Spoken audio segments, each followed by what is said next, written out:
सुप्रभात बच्चों। 5वीं कक्षा में एक बार फिर आपका स्वागत है। आशा करती हूँ आप सभी खुश होंगे और सुरक्षित होंगे।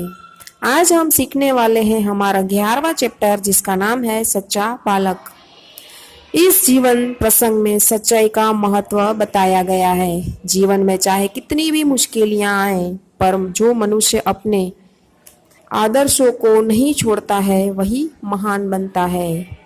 एक समय की बात है, एक लंबा काफिला बगदाद की ओर जा रहा था।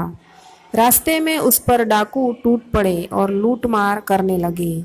उस काफिले में एक 9 वर्ष का बालक था। वह एक और चुपचाप खड़ा रहकर इस लूटमार को देख रहा था। एक डाकू की नज़र उस लड़के पर पड़ी। लड़के के पास आकर वह डाकू कड़क कर यानी कि गुस्से से बोला, तेरे पास भी कुछ है? लड़के ने कहा, मेरे पास 40 असरफियां हैं। डाकू चकित होकर मतलब आश्चर्य होकर, क्या कहा? तेरे पास 40 असरफियां हैं? लड़के ने कहा, जी हाँ। डाकू लड़के का हाथ पकड़कर सरदार के पास ले गया। उसने अपने सरदार से कहा, यह लड़का अपने पास 40 असरफियां बताता है। सरदार ने लड़के से कहा, तेरी असरफियां कहाँ हैं?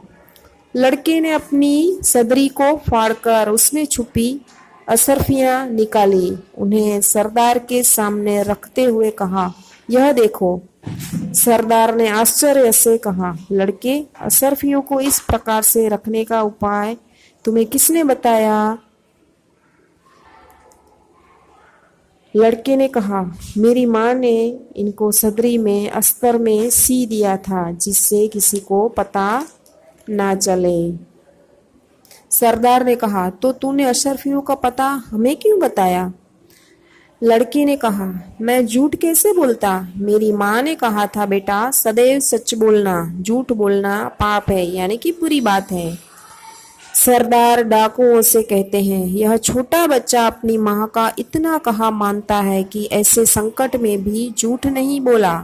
हम लोग बड़े होकर भी ईश्वर के बताए नेक रास्ते पर नहीं चलते और लूटमार करते रहते हैं। सब डाकू, सरदार बात तो ठीक है। अब सरदार डाकुओं से कहता है कि इनका लूटा हुआ सामान इन्हें वापस कर दो।